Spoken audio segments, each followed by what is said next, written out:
oldfashionedhealth.com, and today we're going to talk about a superfood called kale, K-A-L-E. We got the Super Bowl coming up. What are you going to put out there? You got chips, you got dips, but a good alternative to potato chips are kale chips. Now, first of all, what is kale?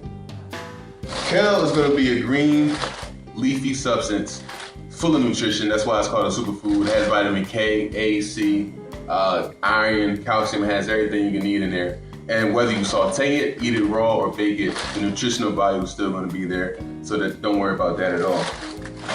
Now, how do you make kale? Kale chips, that is. So the first thing you're going to need is kale. We were lucky enough to find a bag of kale where the green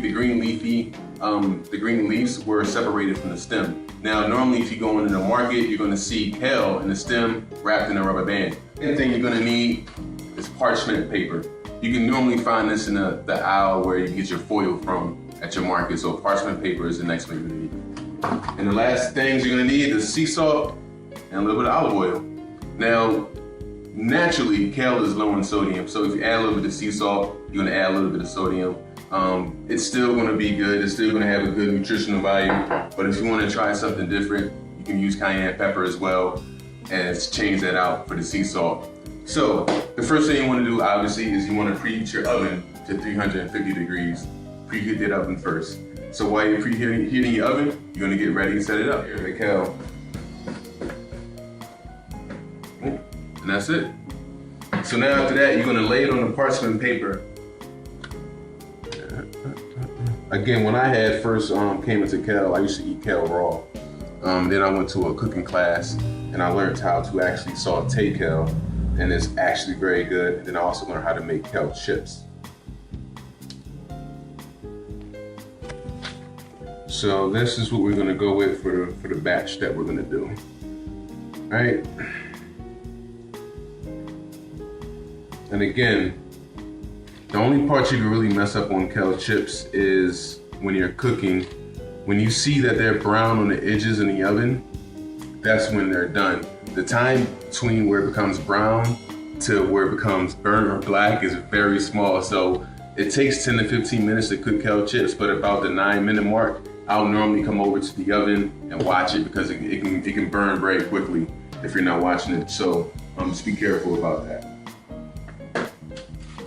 And now we just wait for our oven to preheat, and then we're just gonna pop it in. See what we got. So now our oven is preheated, so we're just gonna pop this in.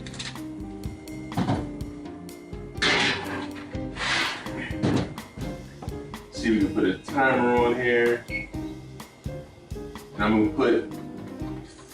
gonna put 13 minutes. And there we go. So we'll check back and see what we got. So we're checking our kale chips. I think it's only been about 9-10 minutes. So we're gonna take it out. You can see, probably can't see it, but it's brown on some edges over there, which is good. Again, they will shrink when you put it in there. So if you can, try to put as much on there as you can, but make sure it has enough space to breathe as well. So we're gonna let this cool off, and then we're gonna come back and I'm gonna demonstrate how crunchy it is and how it is really good. So a couple minutes, we'll be back. So we're trying our kale chips. You see, kale. I don't know if you can hear them, but it's really crunchy. It's really good. I'm telling you, these are really good. Simple to do. All I'm using is olive oil and sea salt. Put them in the oven at 350 degrees for about 10 to 15 minutes and put them out. Put them all out right here and just put them in a bowl. Don't even tell if you're making it for a Super Bowl or making it for your family. Just have them taste it first, and then you can explain to them that it's actually a superfood. It's very good for you to eat. And there you have it, kale chips. Oh, sorry. I'm not supposed to be eating them all. So I told you guys how to make some kale chips. Try it out, give it a try. Comment back on it. Let me know what you think. You can also check out oldfashionedhealth.com. We have new videos up there every week. Also check out my Instagram, Mane_motivation, MANE_motivation. And I'll see you guys next time. Have a good one. But me and Green working them, I am stuck in the closet to saving my money, and I'm hella happy, that's a bargain. I'ma take it grandpa style, I'ma take it grandpa style. No, for real, that's your grandpa. Can I have his hand-me-down? The Lord jumpsuit and some house slippers. Dookie brown leather jacket that I found jigging. They had a broken keyboard, I bought a broken keyboard. I bought a ski blanket, then I bought a kneeboard. Hello, hello, my ace man, but mellow. John Wayne ain't got nothing on my